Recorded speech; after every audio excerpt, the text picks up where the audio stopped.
Hello बच्चों, आज हम लोग पढ़ेंगे इकाई 4 पादप कार्यकीय ब्रैकेट में शरीर क्रियात्मकता।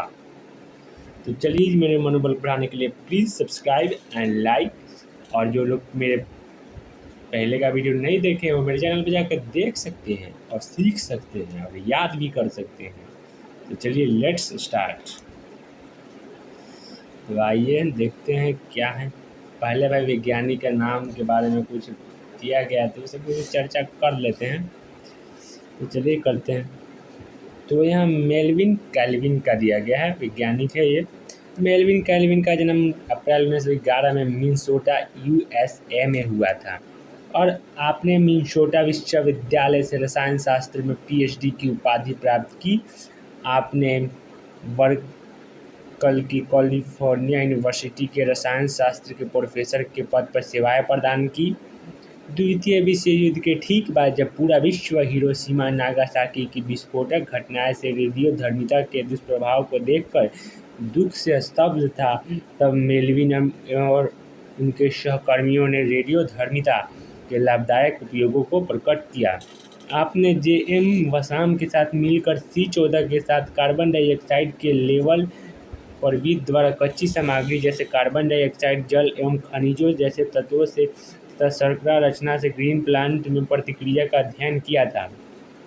मेल्विन ने प्रस्तावित किया कि पौधे प्रकाश ऊर्जा को रासायनिक ऊर्जा में बदल देते हैं, जिसके लिए एक वर्णक अणुओं के संगठित एरे तथा अन्य तत्वों में एक इलेक्ट्रॉन को स्थानांतरित करते हैं। प्रकाश संश्लेषण में कार्बन के स्वांगीकरण के पाथवे के प्रति चित्रण करने पर आपको 1961 में नोबेल पुरस्कार प्राप्त हुआ। मेल्विन के द्वारा स्थापित किए गए प्रकाश संश्लेषण के सिद्धांत आज भी ऊर्जा एवं पदार्थों के लिए पुनः स्थापन योग्य संसाधनों के अध्ययन तथा सौर ऊर्जा अनुसंधान में आधारभूत अध्ययनों के लिए भी उपयोग किया जाता है। अब चलिए आगे बढ़ते हैं, देखते हैं क्या है। तो अध्याय 11 है पौधे में परिवहन। लेट्स स्टार्ट, पढ़ते हैं। आज सिर्फ 25 मिनट रहेंगे, देखते हैं क्या होता है इसमें। क्या आपको कभी आश्चर्य नहीं हुआ कि वृक्षों की सबसे ऊंची शिखर तक पानी कैसे पहुंचता है, या फिर इस बात के लिए कि पदार्थ एक कोशिका से दूसरी कोशिका की कैसे बढ़ जाते हैं और ये पदार्थ समान प्रकार से एक दिशा में चलते हैं? क्या इन तत्वों को आगे बढ़ने के लिए उपापचयी ऊर्जा की आवश्यकता होती है? पेड़ पौधे को जंतुओं की अपेक्षा कहीं अधिक दूरी तक अणुओं को ले जाने की आवश्यकता होती है, जबकि उनमें किसी प्रकार का परिवहन तंत्र नहीं होता। जड़ों द्वारा ग्रहण किया गया पानी पौधे के सभी भागों तक पहुंचता है, जो बढ़ते हुए तने के अग्रभाग तक पहुंचता है। पत्तियों द्वारा संपन्न प्रकाश संश्लेषण के परिणाम स्वरूप उत्पन्न उत्पाद भी पौधे के सभी अंगों तक पहुंचते हैं और मृदा की गहराई में अंतः स्थापित जड़ों के शीर्ष तक जाते हैं। यह गतिशीलता लघु दूरी तक कोशिका के अंदर या झिल्का के आर पार और ऊतक के अंतर्गत एक कोशिका से दूसरी कोशिका तक बनी रहती है। पेड़ पौधे में होने वाले इस परिवहन विधि को समझने के लिए हमें सबसे पहले कोशिका की आधारभूत बनावट तथा पौधे की शरीर रचना विज्ञान के बारे में मूल जानकारी को पुनः स्मरण करना होगा, और इसके साथ ही हमें विषम, विभव एवं आयन के बारे में जानकारी भी प्राप्त करनी होगी। जब हम पदार्थों के परिवहन की बात करते हैं तो सबसे पहले हम यह परिभाषित करना आवश्यक होता है कि हम किस प्रकार की गति और किन पदार्थों की चर्चा कर रहे हैं। पुष्पीय पादपों में जिन पदार्थों का परिवहन होता है उनमें जल, खनिज, पोषक, कार्बनिक पोषक एवं पौधे की वृद्धि नियामक मुख्य हैं। कम दूरी तक पदार्थों की गति प्रसरण एवं साइटोप्लाज्मिक धारा सक्रिय परिवहन की मदद से हो सकता है। लंबी दूरी के लिए परिवहन संवहनीय तंत्र जाइलम तथा फ्लोएम द्वारा संपन्न होता है और इसे स्थानांतरण कहा जाता है।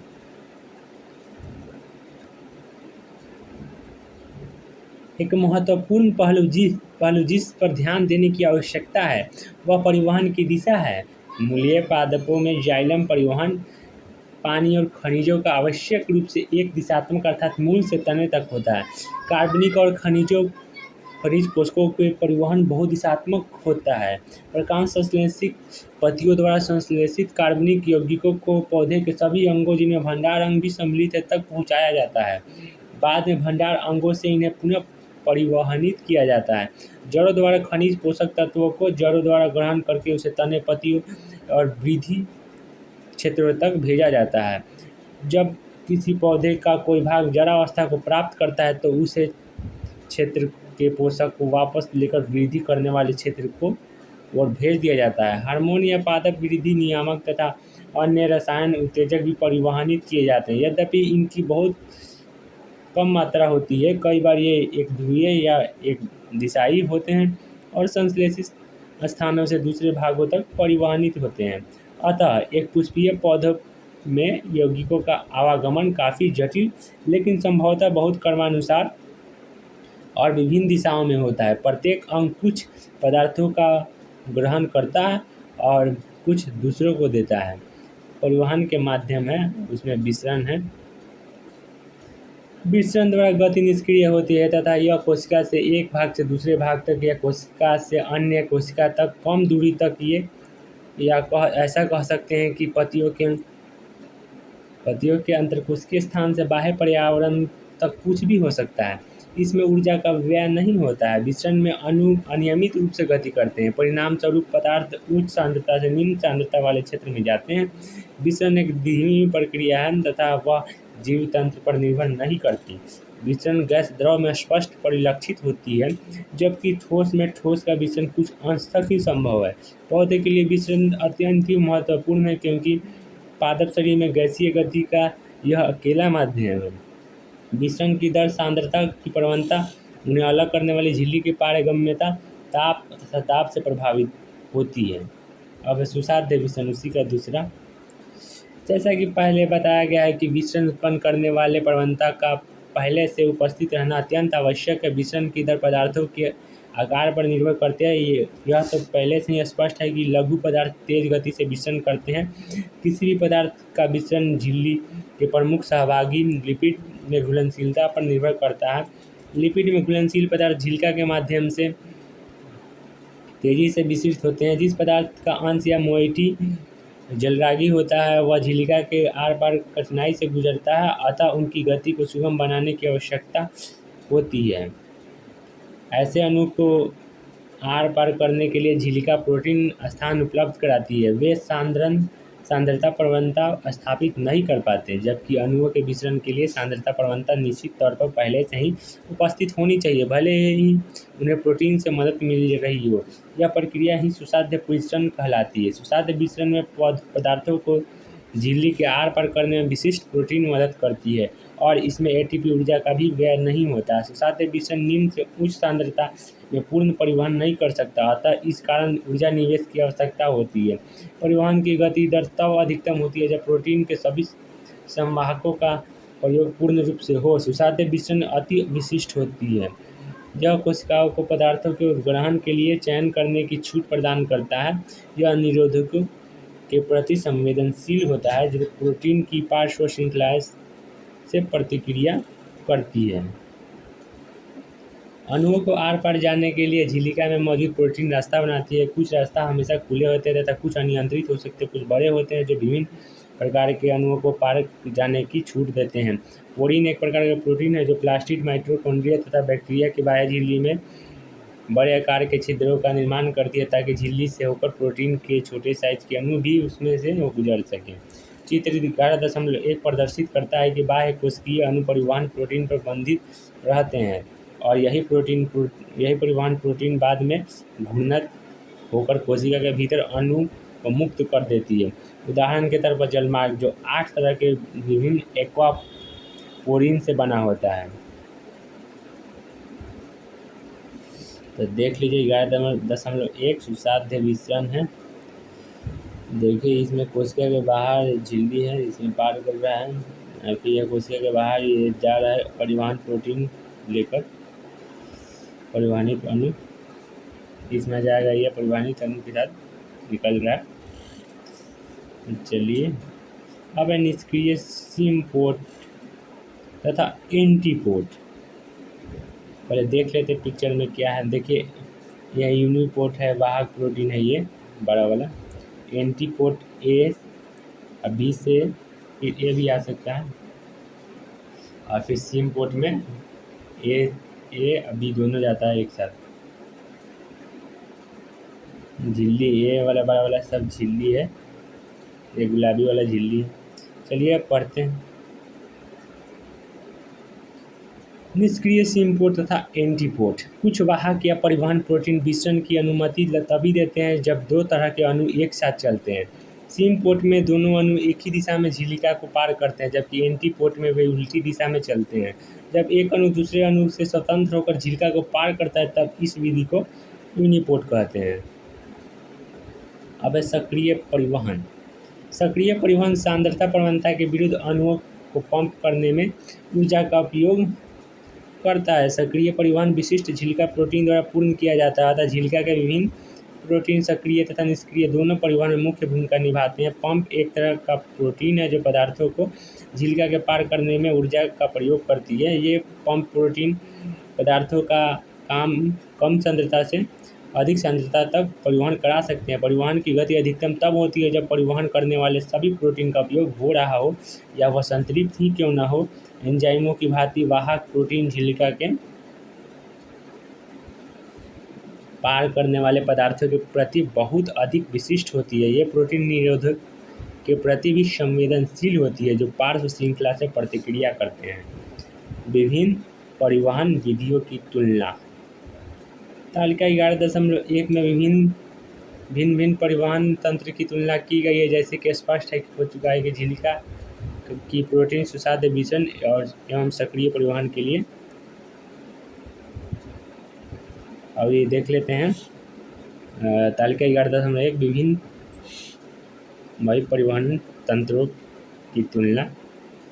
तो चलिए गुण देखिए। विशिष्ट झिल्लिका प्रोटीन की आवश्यकता साधारण विसरण में नहीं होती है, सुसाध्य परिवहन में हाँ, सक्रिय परिवहन में हाँ, उच्च वर्णात्मक साधारण विसरण में नहीं, सुसाध्य परिवहन में हाँ, सक्रिय परिवहन में हाँ, परिवहन संतृप्त साधारण विसरण में नहीं, सुसाध्य परिवहन में हाँ, सक्रिय परिवहन में हाँ, शिखरोपरि परिवहन साधारण विसरण में नहीं, सुसाध्य परिवहन में नहीं, सक्रिय परिवहन में हाँ। एटीपी ऊर्जा की आवश्यकता साधारण विसरण में नहीं, सुसाध्य परिवहन में नहीं, सक्रिय परिवहन में हाँ।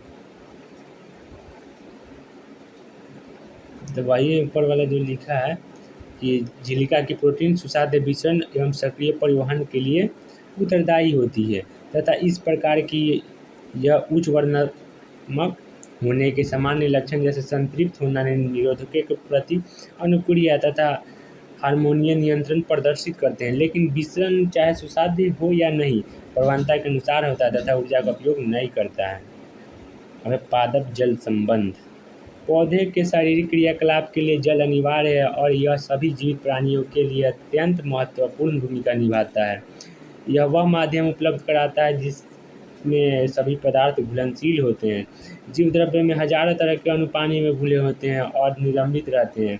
एक तरबूज के अंतर्गत 92% से अधिक भाग पानी की होता है तथा ज़्यादातर शाकीय पौधे में सूक्ष्म पदार्थ केवल 10 से 15% होता है, बाकी जल होता है। हालांकि यह बात बिल्कुल सच है कि एक पौधे में जल का वितरण भिन्न होता है। काष्ठ वाले भाग में थोड़ा कम होता है तथा नरम भाग में बहुत ज़्यादा। एक बीज सूखा सा दिख सकता है परंतु फिर भी उसमें पानी की कुछ मात्रा होती है, अन्यथा वह जीवित नहीं रहेगा और श्वसन भी नहीं करेगा।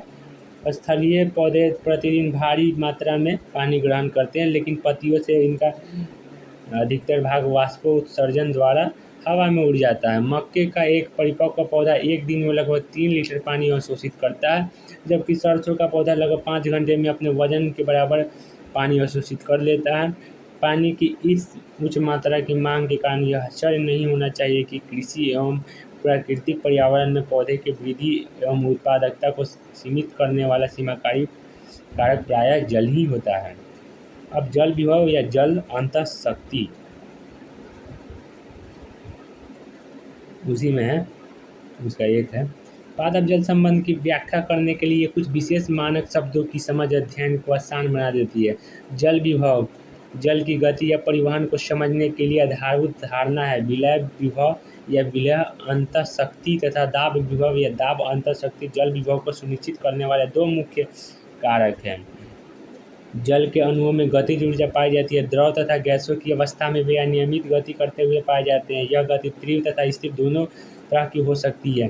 किसी तंत्र में यदि अधिक मात्रा में जल हो तो उसमें अधिक गतिज ऊर्जा तथा जल विभव होगा। अतः यह सुनिश्चित है कि शुद्ध जल में सबसे ज़्यादा जल विभव होगा। यदि कोई दो अंतर्विष्ट जल तंत्र संपर्क में हो तो पानी के अणु के अनियमित गति के कारण जल के वास्तविक गति की त्वरित गति ज़्यादा ऊर्जा वाले भाग से कम ऊर्जा वाले भाग में होगी। अतः पानी उच्च जल विभव वाले अंतर्विष्ट जल के तंत्र से कम जल विभव वाले तंत्र की ओर जाएगा। पदार्थ की गति की यह प्रक्रिया ऊर्जा की प्रवणता के अनुसार होती है और विसरण कहलाती है। जल विभव को ग्रीक चिन्ह साई से चिन्हित किया गया है और इसे पास्कल्स जैसे दाब इकाइयों में व्यक्त किया गया है। परंपरा के अनुसार शुद्ध जल के जल विभव को एक मानक ताप पर जो किसी दाब में नहीं है पर शून्य माना गया है। यदि कुछ विलय शुद्ध जल में घोले जाते हैं तो घोल में मुक्त पानी के अणु कम हो जाते हैं और जल की सांद्रता घट जाती है। जल विभव भी कम हो जाता है।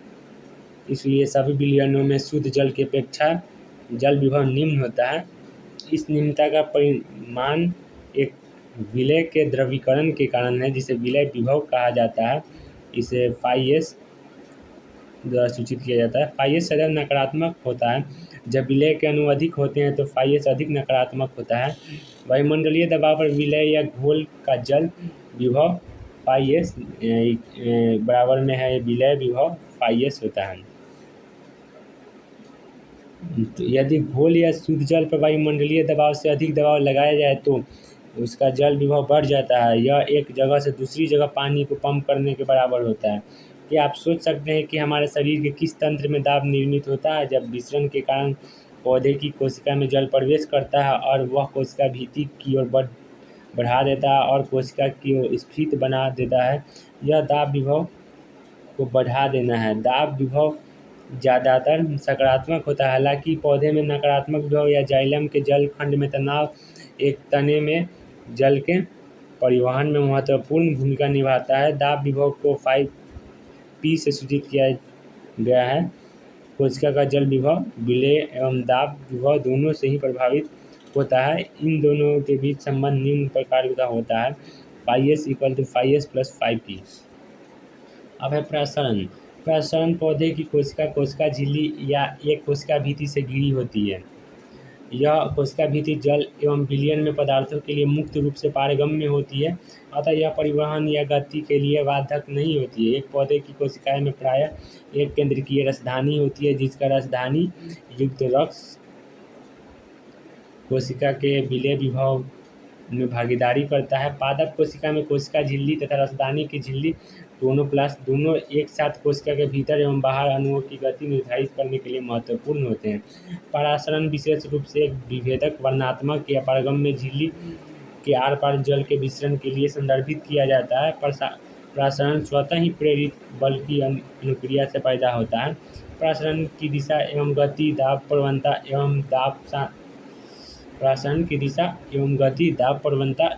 एवं सांद्रता प्रवणता पर निर्भर करती है।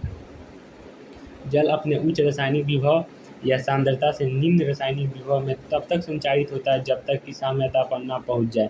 साम्यता पर दो कक्षों का जल विभव लगभग एक समान होना चाहिए। आपके विद्यालय में पहले के चरणों में एक आलू का प्रसरण मापी या ऑस्मोमीटर बनाया होगा। यदि आलू के कंद को पानी में रखा जाता है तो आलू के कंद की गुहा में रखा शर्करा का सांद्र घोल प्रसरण के द्वारा पानी एकत्र कर लेता है। देखिए यहाँ चित्र दिया हुआ है। अब विलय अनुमेय जल है। फिर यहाँ वर्णात्मक पारगम्य झिल्ली फिर देख लीजिए।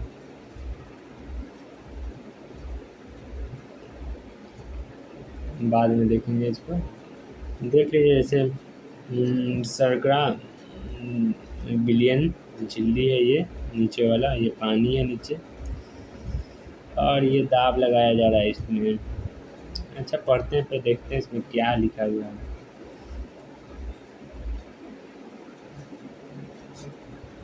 चित्र 11.3 का अध्ययन करें, जिसमें दो कक्षों अ एवं ब में रखे गए विलयनों को भरकर वर्णनात्मक पारगम्य झिल्ली द्वारा अलग अलग किया गया है।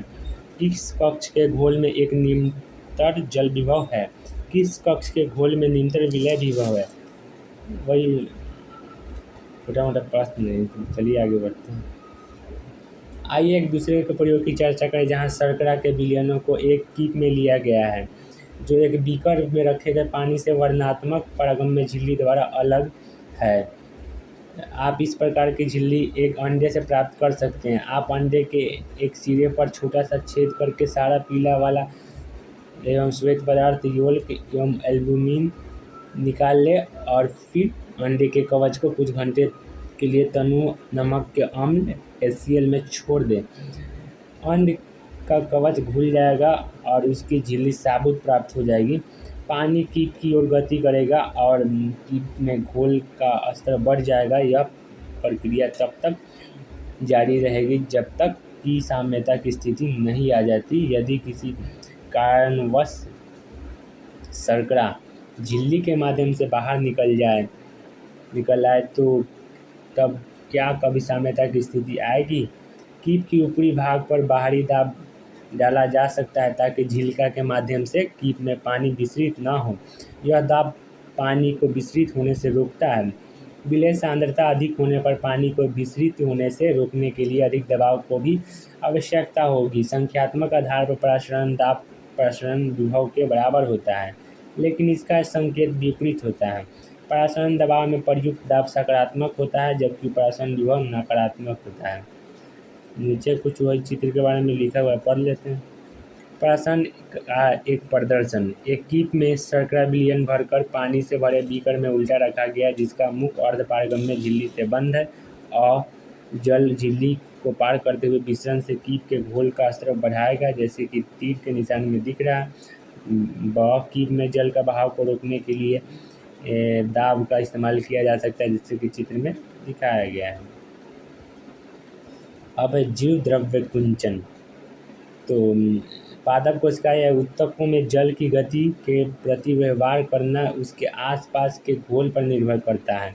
यदि बाहरी घोल कोशिका द्रव के प्रसारण दाब को संतुलित करता है तो उसे समप्रसारी कहते हैं। यदि बाहरी विलयन कोशिका द्रव से अधिक तन्यकृत है तो उसे अल्प प्रसारी कहते हैं। यदि बाहरी विलयन बहुत अधिक सांद्रता युक्त होता है तो इसे अति प्रसारी कहते हैं। कोशिकाएं अल्प प्रसारी घोल में फूलती है और अति प्रसारी में सिकुड़ती है। जीव द्रव्य कुंचन तब होता है जब कोशिका से पानी बाहर गति कर जाए तथा पादप कोशिका की कोशिका झिल्ली सिकुड़कर कोशिका भित्ति से अलग हो जाती है। यह सब होता है जब एक कोशिका या ऊतक को अति प्रसारी घोल में डाला जाता है। सबसे पहले जीव द्रव्य से पानी बाहर आता है, फिर राजधानी से जब कोशिका से मिश्रण द्वारा पानी निकलकर बाह्य कोशिका द्रव में जाता है, तब जीव द्रव्य कोशिका भित्ति से अलग हो जाता है और इस कोशिका का जीव द्रव्य कुंचन कहा जाता है। जल का परिवहन। झिल्ली के आर पार उच्चतर जल विभव क्षेत्र अर्थात कोशिका निम्नतर जल विभव क्षेत्र में कोशिका के बाहर 11.5 में चित्र में ब्रैकेट में है जाता है। जीव द्रव्य कुंचित कोशिका में कोशिका भित्ति एवं संकुचित जीव द्रव्य के बीच की जगह को कौन भरता है? जब कोशिका या ऊतक को समप्रसारी घोल में रखा जाता है तो जल का कुल प्रभाव अंदर या बाहर की ओर नहीं होता। यदि बाह्य घोल जीव द्रव्य के प्रसारी दाब को संतुलित रखता है तो इसे समप्रसारी कहते हैं। कोशिकाओं में जब जल अंदर और बाहर समान रूप से प्रवाहित होता है तो कोशिकाएं साम्य अवस्था में कही जाती है। तब कोशिका को ढीला या फ्लोसीड कहा जाता है। जीव द्रव्य कुंचन की प्रक्रिया प्रायः प्रतिवर्ती होती है। जब कोशिकाओं को अल्प प्रसारी घोल या उच्च जल विभव या जीव द्रव्य की तुलना में तनुकृत विलयन में रखा जाता है तो कोशिका में जल विसरित होती है और जीव द्रव्य को भित्ति के विरुद्ध दबाव बनाने के कारण बनता है, जिसे स्फीति दाब कहा जाता है। पानी घुसने के कारण जीव द्रव्य द्वारा प्रकट किए गए कठोर भित्ति के विपरीत दाब को दाब विभव या वायपी कहते हैं। कोशिका भित्ति दृढ़ता के कारण कोशिका नहीं फटती। यह स्थिति दाब अंततः कोशिकाओं के विस्तार एवं फैलाव के लिए उत्तरदायी है। एक ढीली कोशिका का वही साइज क्या हो गया, पौधे के अलावा किस जीव में कोशिका भित्ति होती है। अब अगले दिन में अगला जो वीडियो आएगा उसमें अंतः शोषण में पढ़ेंगे।